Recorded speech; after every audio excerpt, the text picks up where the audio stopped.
परंतु संत कहते हैं जिनके हृदय में भगवती भक्ति का निवास है, समझ जाओ वो दरिद्र होकर के, निर्धन होकर के भी परम धनवान है। क्यों?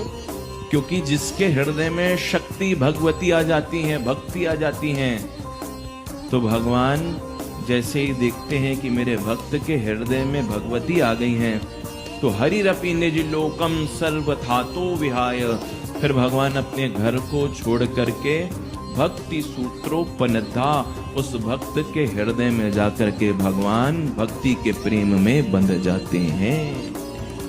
परंतु संत कहते हैं जिनके हृदय में भगवती भक्ति का निवास है, समझ जाओ वो दरिद्र होकर के, निर्धन होकर के भी परम धनवान है। क्यों?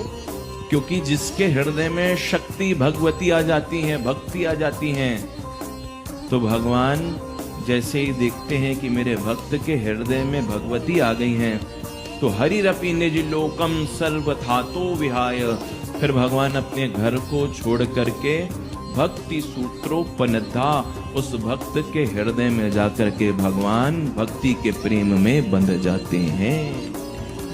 परंतु संत कहते हैं जिनके हृदय में भगवती भक्ति का निवास है, समझ जाओ वो दरिद्र होकर के, निर्धन होकर के भी परम धनवान है। क्यों? क्योंकि जिसके हृदय में शक्ति भगवती आ जाती है, भक्ति आ जाती है, तो भगवान जैसे ही देखते हैं कि मेरे भक्त के हृदय में भगवती आ गई हैं, तो हरिरपि निज लोकम सर्वथातो विहाय, फिर भगवान अपने घर को छोड़ करके भक्ति सूत्रोपनिधा उस भक्त के हृदय में जाकर के भगवान भक्ति के प्रेम में बंध जाते हैं।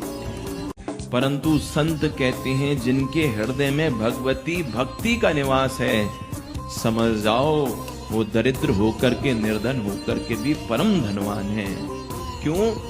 क्योंकि जिसके हृदय में शक्ति भगवती आ जाती है, भक्ति आ जाती है, तो भगवान जैसे ही देखते हैं कि मेरे भक्त के हृदय में भगवती आ गई हैं, तो हरिरपि निज लोकम सर्वथातो विहाय, फिर भगवान अपने घर को छोड़ करके भक्ति सूत्रोपनिधा उस भक्त के हृदय में जाकर के भगवान भक्ति के प्रेम में बंध जाते हैं। परंतु संत कहते हैं जिनके हृदय में भगवती भक्ति का निवास है, समझ जाओ वो दरिद्र होकर